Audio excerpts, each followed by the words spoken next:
Question பாருங்கள். ஒரு எண்ணின் 4/5 பங்கில் 40% மதிப்பு 32 எனில் அந்த எண் என்ன அப்படின்னு கேட்டிருக்காங்க.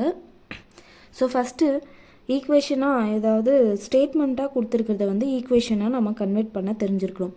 ஒரு எண், அந்த எண் என்னன்னு தெரியாது. ஸோ அதை நம்ம எக்ஸ்ன்னு எடுத்துக்கலாம். எக்ஸ். இப்போ இது எல்லாத்தையுமே நம்ம மல்டிபிள் தான் பண்ணணும்.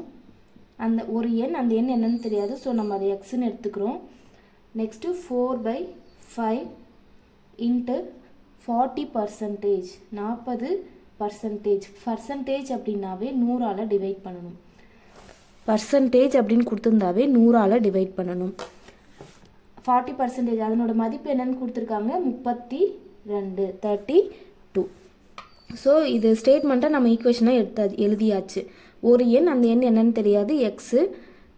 4/5 40%. பர்சன்டேஜுங்கிறத 100ஆல் டிவைட் பண்ணணும். பர்சன்டேஜும் கொடுத்தாவே 100ஆல் டிவைட் பண்ணணும். அதனோட மதிப்பு 32. ஸோ ஈக்குவேஷனாக கன்வெர்ட் பண்ணியாச்சு. ஸோ நம்ம கண்டுபிடிக்க வேண்டியது ஒரு எண், அந்த எக்ஸோட வேல்யூ தான் ஃபைண்ட் அவுட் பண்ணணும். ஸோ எக்ஸை மட்டும் வச்சுக்கிட்டு மற்றதெல்லாம் ரைட் ஹேண்ட் சைட் கொண்டு போங்க. ரைட் ஹேண்ட் சைட் கொண்டு போனால் என்ன இருக்கும், ஆல்ரெடி 32 அங்கே இருக்குது. 4/5 ரைட் ஹேண்ட் சைடு வரும்போது தலைகீழ் ஆகும், 5/4ன்னு ஆகும். இன்ட்டு இதுவும் தலைகீழே ஆகும், 100/40ன்னு சேஞ்ச் ஆகும். ஓகேங்களா? இது 4ஆல் கேன்சல் பண்ணும்போது 8. 4ஆல் கேன்சல் பண்ணால் 8ன்னு வரும்.